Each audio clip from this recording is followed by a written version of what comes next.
Hey, Andrea. Welcome to my podcast. Yeah, I'm so excited. I'm so happy to have you here. I actually haven't seen you in a long time. Right. I knew you from the show actually. So I came back. I was in Spain and I came back to DC and I met you through mutual friends and we just hit it off. So I'm so grateful that I've been able to like catch up with you at least virtually because I haven't been able to see you in person in like how long? Couple months. Probably, yeah, a couple months. Probably not since October, maybe. Damn. And we met just when did we meet? Like I know it was Pride. I know it was right after Pride. July, I think. Yeah. Oh, yeah, it was definitely July because we hung out for my birthday. Yeah. I remember I was in Spain and my good friend Jackie and she still were out after like the show came out and they sent me a picture of you and they're like, you got to meet Andrea. She works for the Washington Spirit soccer team. And I was super pumped. So when I came back, we hung out and we just hit it off. And you were doing like you were the strength coach, right? For the Yes. women's team here. Yeah. And now you left us. Now you left us. We miss you so much. I know, but I wanted like, you have such an amazing story. Like there's so much about you that one, I admire. I think I've told you that so many times, but I wanted people to hear your story and whatever you want to share because I think at least one person can relate. Many people will look up to you. So I kind of just wanted to ask you like a little bit about yourself, like your background, where you're from, how you ended up in DC, like what you've done whole, baseball world and everything you've like accomplished so far. So can you tell us a little bit about that? Yeah. So, to touch on my career, I think we have to go way back and just point out the fact that sports have always been a part of my life. And at some point they were my life. Like that's all I ever did. And I thank my dad for it because I have two older brothers, right? And so there was never oh no, she can't do this because she's a girl. It's like, no, if your brother's doing it, you're doing it, right? So it was that playing field that really let me just really think about anything that I wanted to be. And so I played collegiate volleyball. And the reason why I was really interested in a scholarship is because we're an immigrant family and my parents didn't have the means to put me through college. And so I knew that if I wanted to get out of El Paso, where I'm from, that I needed to come up with a way to, Yeah. scholarship. And so I went on a athletic and academic scholarship, full ride to New Mexico Highlands, where I played collegiate volleyball. And there, like, Nice. I'm tall compared to you guys, Yeah, you are tall. but I am not tall in the sports world. Okay, especially Like I have not seen that many like tall Mexican women. I know, yeah, and I'm like normal size in my family. My brothers are tall and my dad's tall, and so it's just Yeah, you like guys are super tall. But your mom's not that tall. my mom's not that tall, but her side of the family is still like a decent size. Oh, some of them, yeah, So they're like athletes basically. yeah, and well, it's because like in volleyball I was so short, so I had to find like my competitive edge to be able to How play. were you short? I was literally the second shortest on my team. You How know, tall are you? I'm 5'8". 5'8". I mean 5'8's like decent. I wish I was 5'8". I feel like so small. Like every time we hung out, I was like, damn, I wish I was your height. Yeah, no. So, I was lucky enough that I had a really good strength and conditioning coach in college. And so the training that he put us through really helped me be able to compete at a high level. So when he put me through all that training, I was like, I actually really enjoyed like doing this. And so I did an internship in Houston in 2014. Oh my God, that was a decade. How old are you? Wait, how old are you right now? I'm 30. You're What's 30, you're 30. we're gonna just lay it out. You're not even old. What?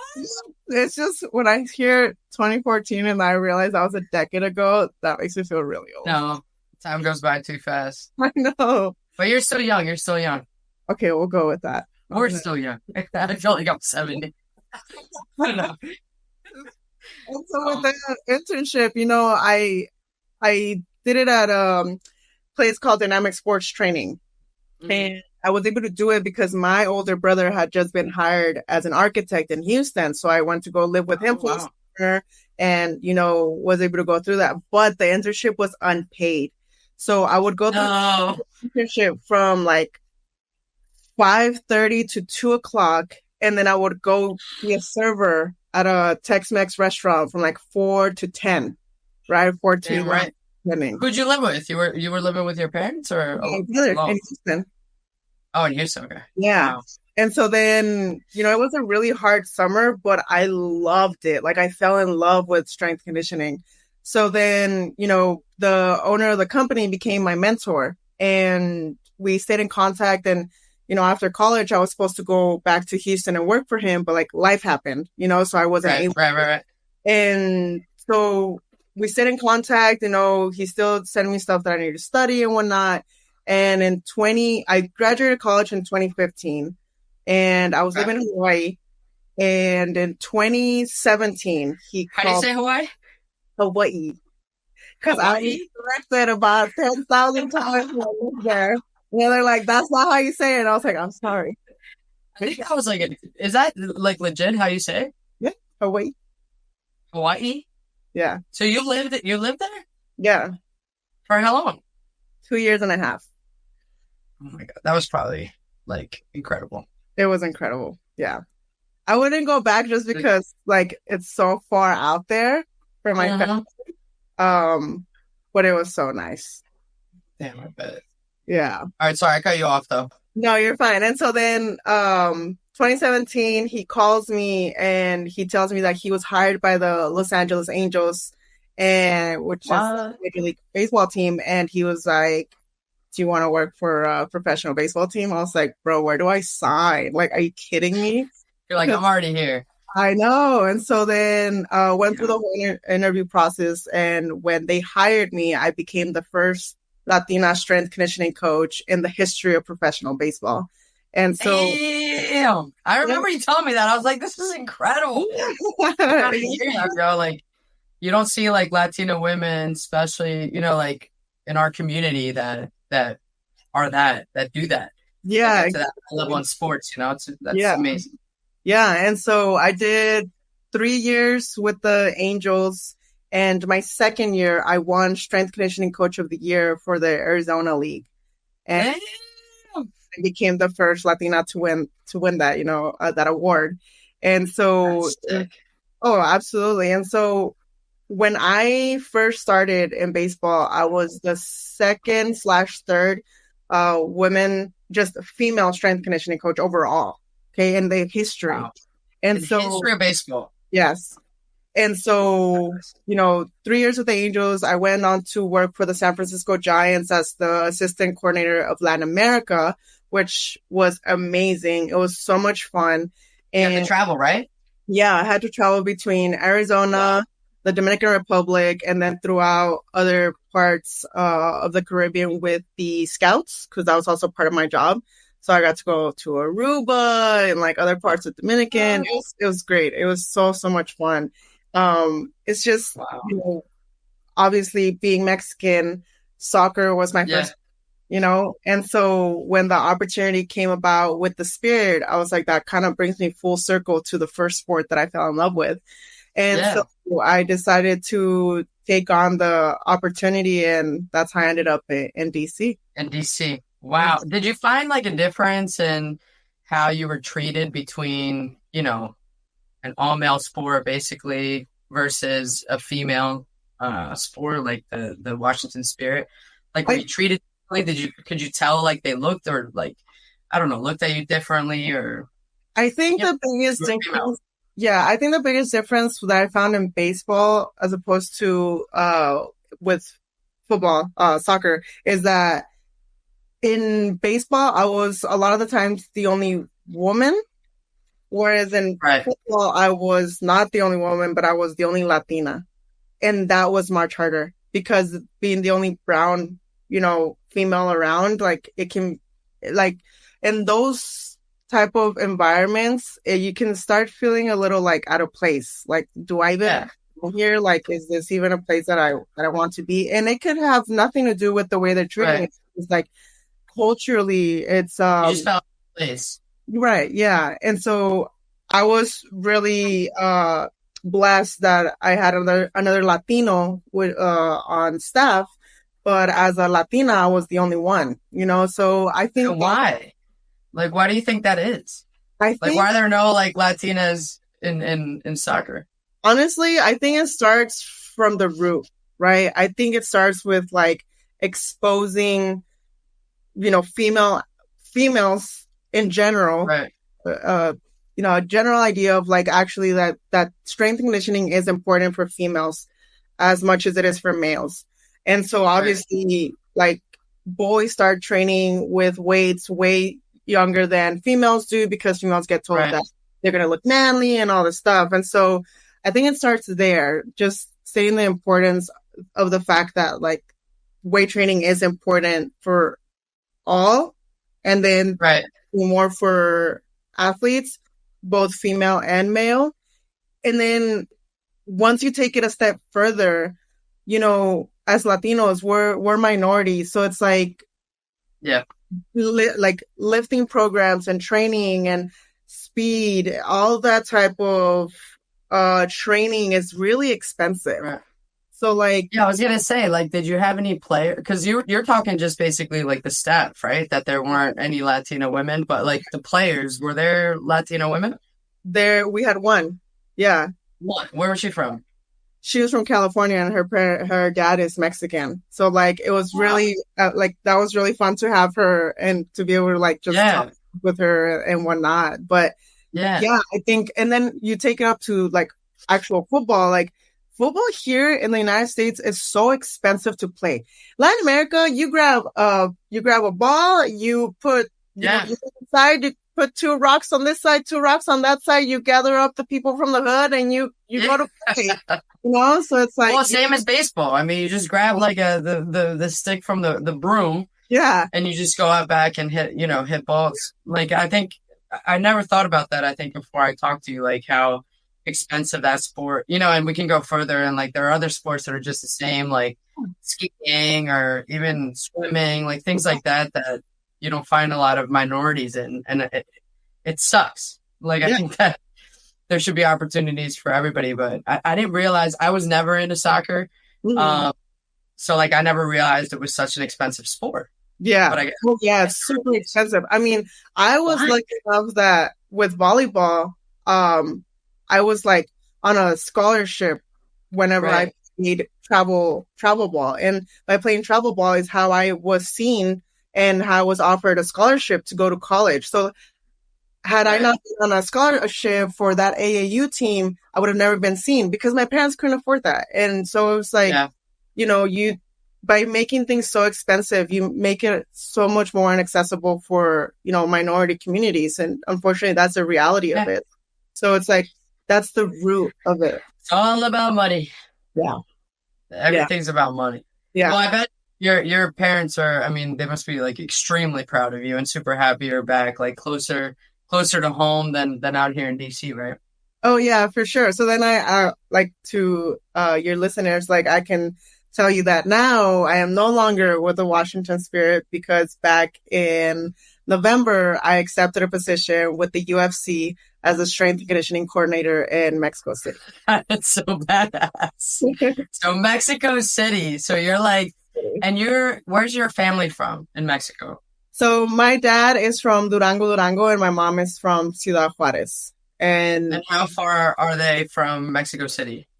so Juarez is like 24 hours away because it's obviously around the border. 4 hours away? Yeah, but Holy shit. yeah.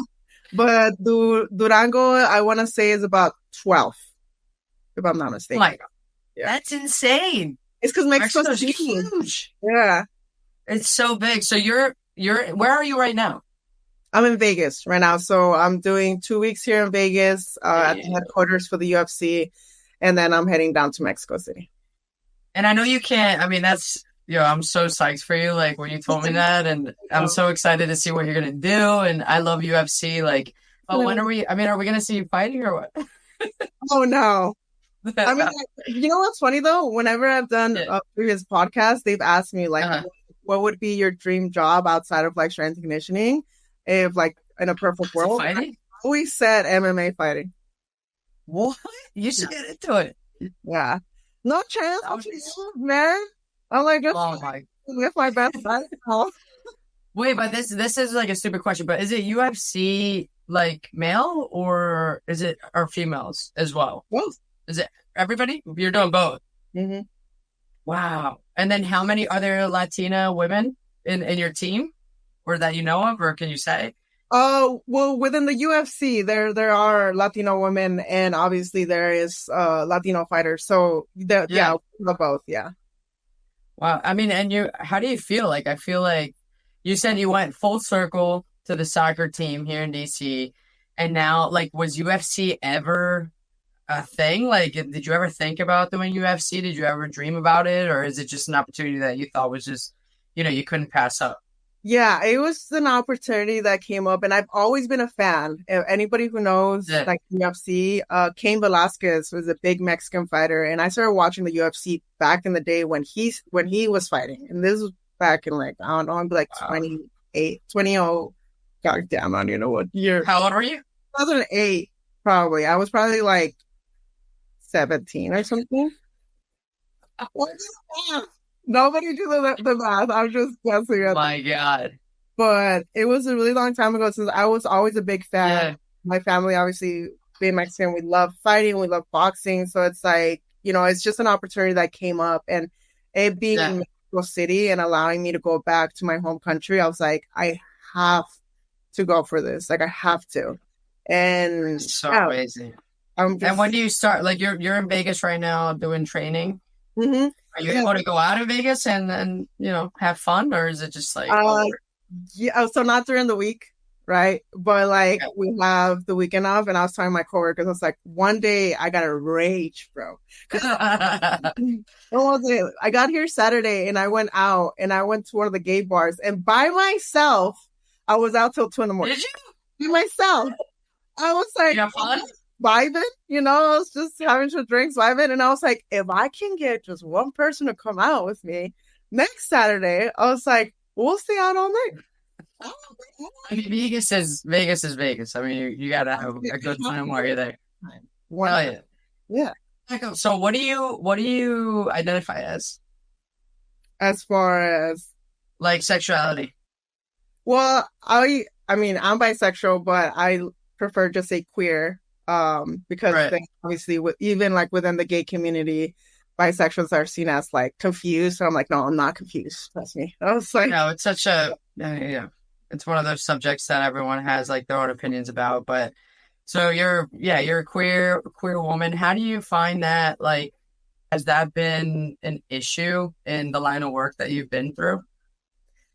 I wouldn't say it's an issue. I just think that you're constantly having to come out because like I'm not queer presenting enough. I don't know, whatever that, people think that queer people look like. I don't know. So it's like you're just constantly having to come out to people and like, uh, Yeah, and then you never know what kind of reactions you're gonna get, so you kind of also always have to be ready for that. So I think that yeah, it's been just like not a struggle, but I think it's become a thing where like an obstacle. Yeah, yeah, that you just kind of have to just go right through every time that it gets to like that. it's always a thing. It's like it's so annoying. Like, Yeah. and I do because I know listeners are they want to know and basically I forgot to ask in the beginning, but it's a thing that in sports, like I'm always curious about. You're started with like an all baseball, all male sport. Like I'm curious like how that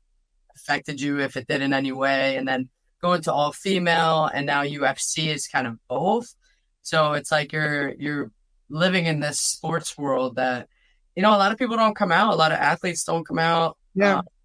Well, men especially, Yeah. they get like looked down upon and they get hate and people suck and they judge us for being what we are, which should always stop. So I was curious about that. And the listeners probably want to know if you're like single or in a relationship too.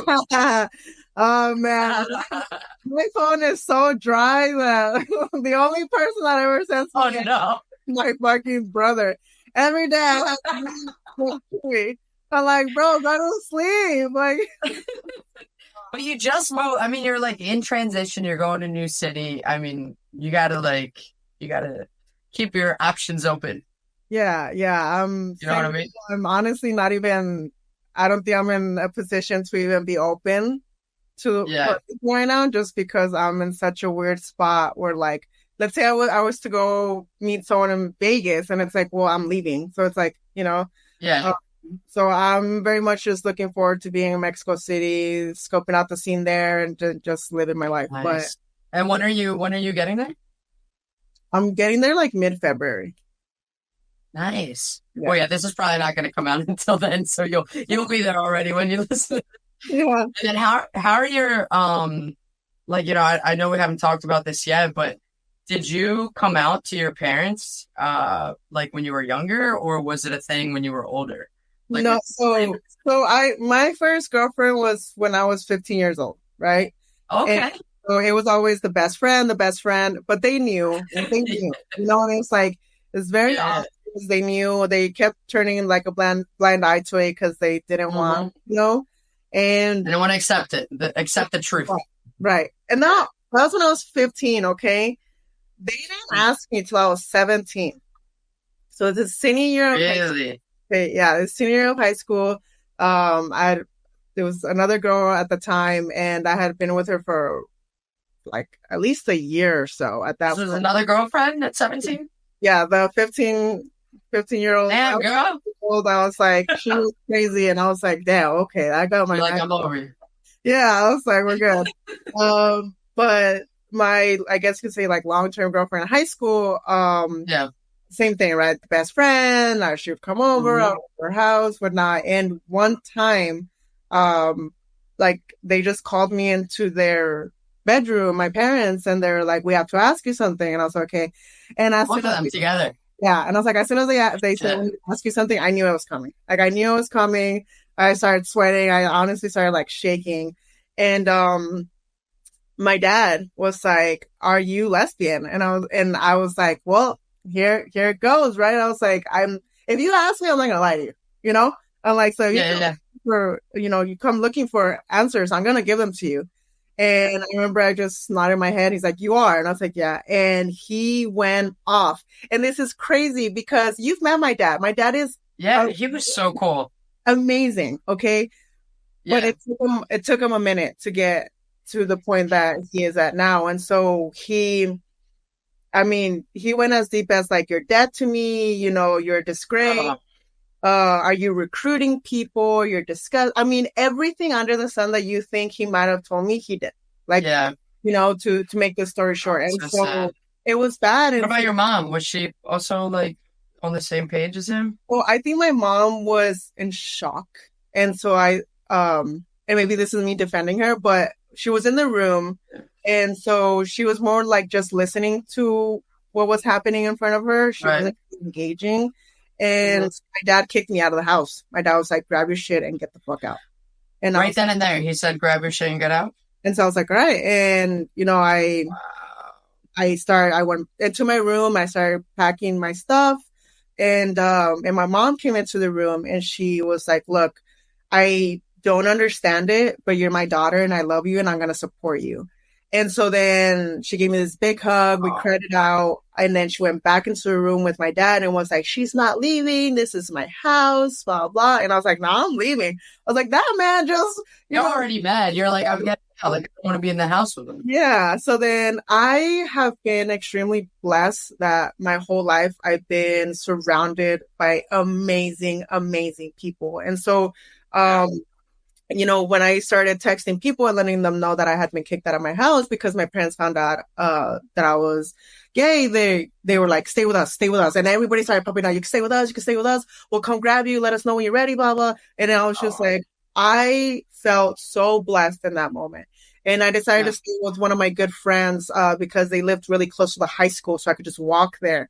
So I stayed with them. Oh, God, I want to say maybe about a month. Wow. What about your girlfriend? Like, you can stay with, was she out or? She was not out, and she lived really far. Okay. And that's another story. When her mom found out, I won't say the religion, but like she was very religious and she read us the Bible. I thought she was Oh Lord. someone else, and I was like, oh my God. I grabbed my shit and I left. But I stayed with my friend for about a month, and I was really blessed that his mom was just the most amazing woman and um took care of me for a month, because I was homeless. And Yeah. so Wow. finally my mom called me and she's like, you need to come back. And I was like, well, do I? Because you guys don't want me there. And she just said like, no, like your dad, like he needs to get out. Which here's a hilarious story. My dad said like he hated me and he didn't want nothing to do with me and all that stuff, right? Yeah, yeah, yeah. Volleyball season. That man would go to my games incognito. Okay. Really glasses. Because he loved you. It was hilarious. And he would Is sit. he like on the corner with a hat and like just like go like glasses and shit? Everybody knows that's you. Like everybody knows you. Like we know it's you. So it was just hilarious because I'm like, haha, you can't hate me. Oh, Like. And so then it was a really bad situation. yeah. I couldn't believe that like my dad had treated me like that. Like everybody that knows him and knows my relationship with him knows like we're super close. To this day, we're super close. Like, and so it's just part of our story. Wow. Just a very small part of our story. When did And that change? Like, when did he become, accepting of who you are? I think it was really like little by little, but I think when he Yeah. was like, okay, I kind of give up, it's because I got married. And so I got married to So, a girl, to a woman, yeah. yeah, and it was someone that they had known for years. I'd known her since, you know, What? high school, and you know, we did AAU basketball together.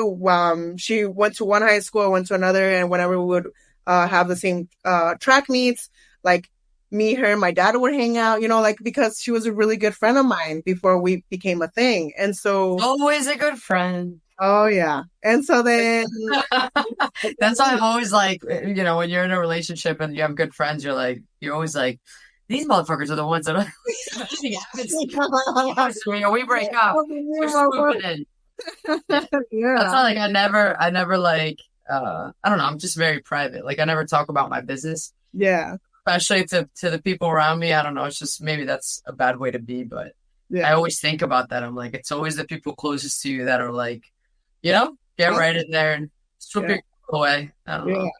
That's yeah. crazy. So how long were you married? I was married for 2 years. Yeah, yeah, but I Okay. think when my dad never apologized. Like he never said, I'm sorry for how I acted. Here's how he apologized. Okay, typical Mexican dad. Yeah. One Christmas, my wife Did he and like give you a beer? Like, no, give you a Corona and be like, yeah, let's go out. close though. That's a good guess. So, we came down into because we were in Hawaii. That's why I was in Hawaii. And Okay. so we came into El Paso for the holidays, and we're all taking shots or whatever. And my dad was like, all the Nuñez shots because we were with two families, right? It was us and my sister-in-law's family. Right. And so we're all drinking tequila, and my dad was like, Nuñez, gather up. We're taking a shot. And so we all gather up to take the shot or whatever. And he calls her over and he's like, hey, you're Nuñez. Let's go. Like, you're taking a shot. And that's how he walked in. Your ex-wife? Yeah. That's cool. And that's how he Oh, apologized. that's how he apologized. Like he's never sat you down and been like, Andrea, like I No. fucked up, like.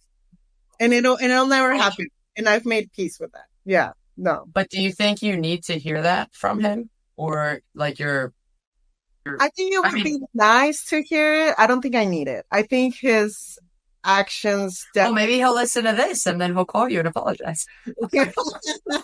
maybe he will. Maybe he I will. don't know, like to this. He'll listen to this part. No, I mean sometimes it's like, it's super rough. You went through that, and like it's so sad to hear. Like I personally didn't go through any of that. Like my mom was super accepting.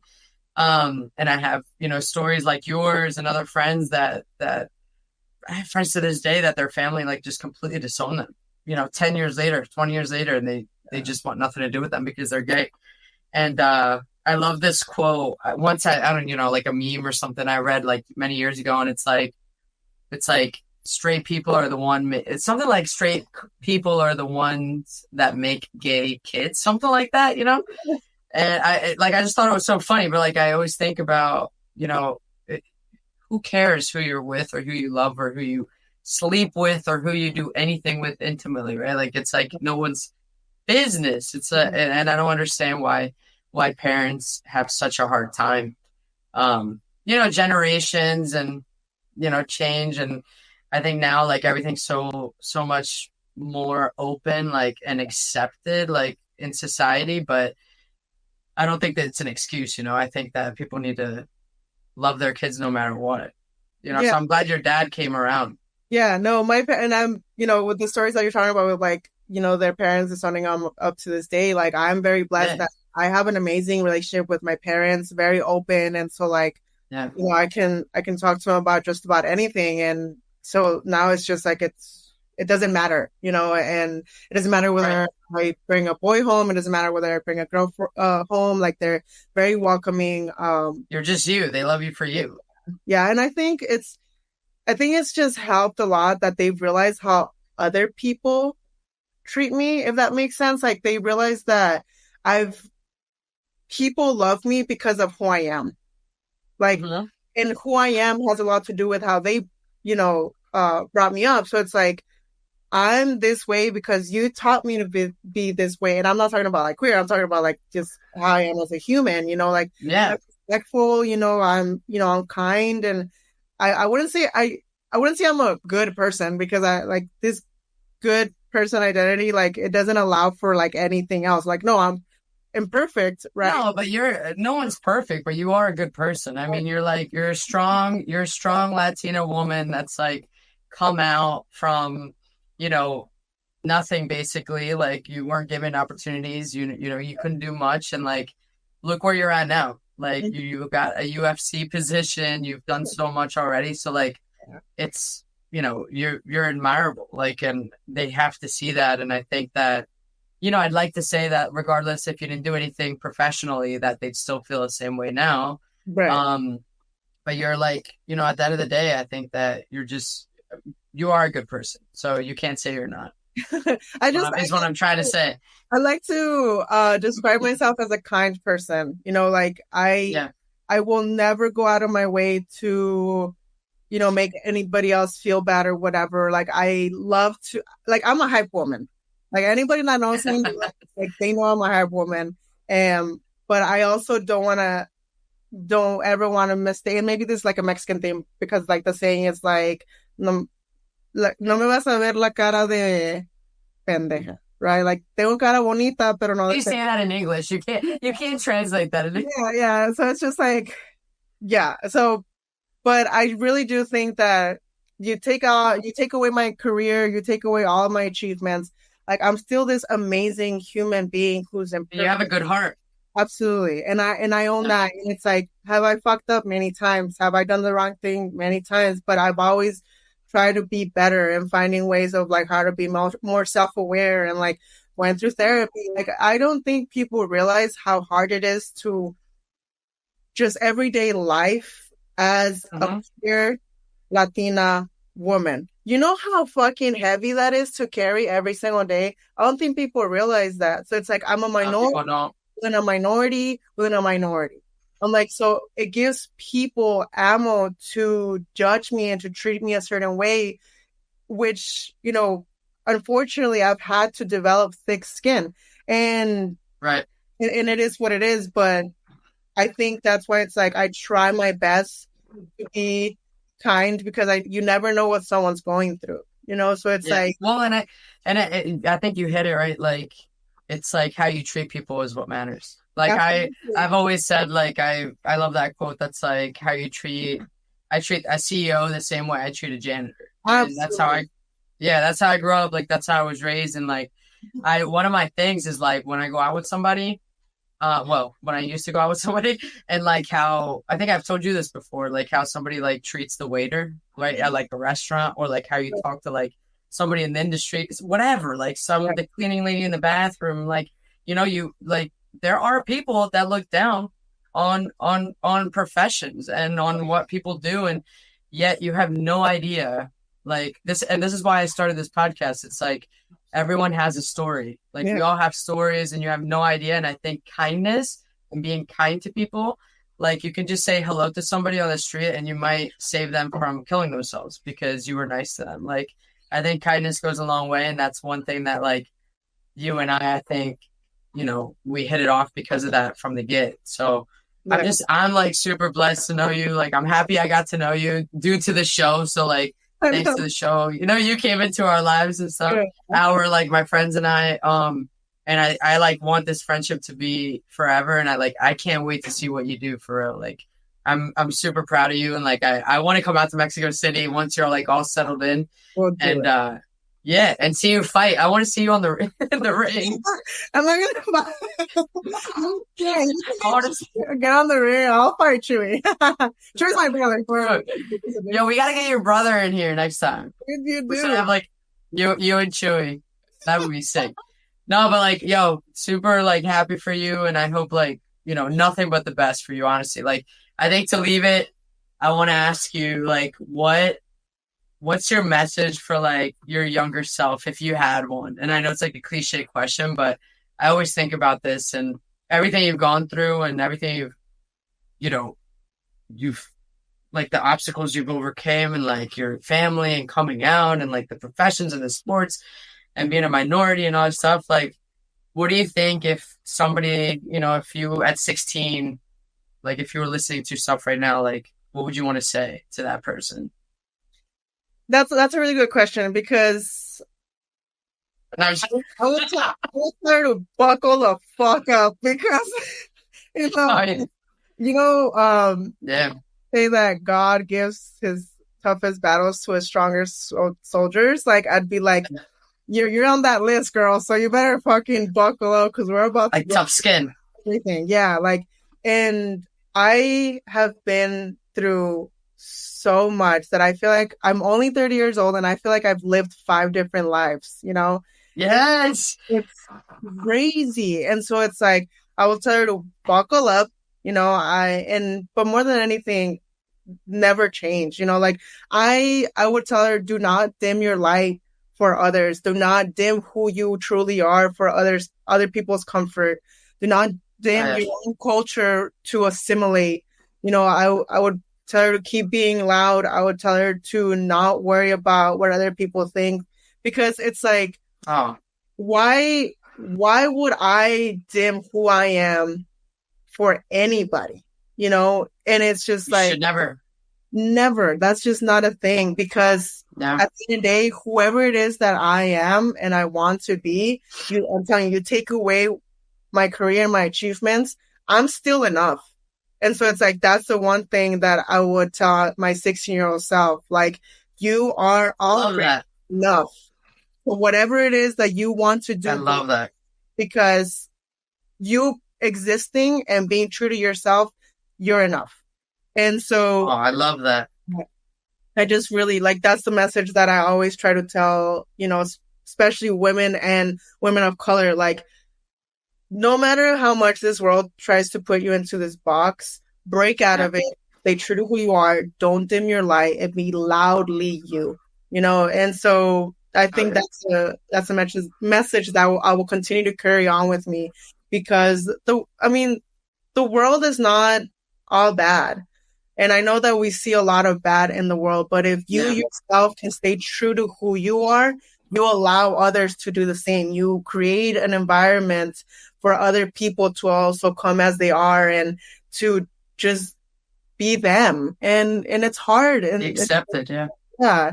You have social media that's telling you should be this way and that way. And it's like, just in that sense of being yourself, that's rebellious enough. Hell yeah.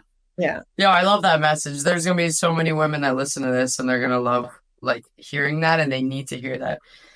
So thank you for saying that. Of course. Like, that should be on like a billboard. Yeah. And we'll get there. Trust me.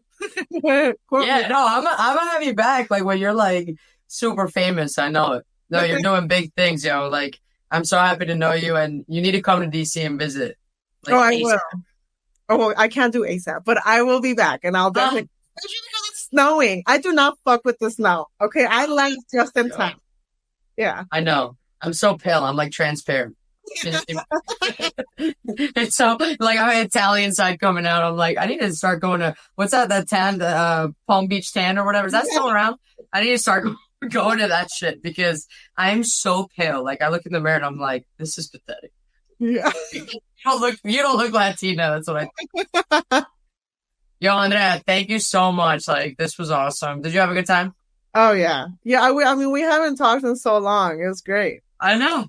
I know we haven't talked in a couple months, so I learned a little bit more about you right now, and I'd love to have you on like in a couple months to hear about like the UFC Yeah, position, we're gonna be able to talk like about it. congrats on that. Like I want to hear more about it. So whenever you're able to like open up, hit me up and we'll talk more about that. Yeah. Yeah. We'll do it for sure.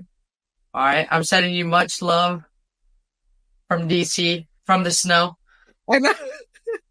I'll send you much love from Vegas. I'll send you some love. I think Friday we said we're gonna go rage, so I'll send you some. This Friday? I have a party this Friday. You should come right here. I can't. I know, I know. For Vegas, no, Vegas is worth it. I love Vegas. I'm gonna come out and visit you soon. yeah, you should do it. I've already found some all women's parties in Mexico City. Yo, I need a taste takeover in Mexico City. You do. Maybe I'm this gonna year. send you a couple of pages that I've already found. Awesome. All right, if anybody listens to this, we need a queer women's takeover in Mexico City with Andrea. Absolutely, yes. I will. If you're interested, Andrea, hit me up. Not connecting. All right, y'all. We'll talk soon. Thanks for joining. All right.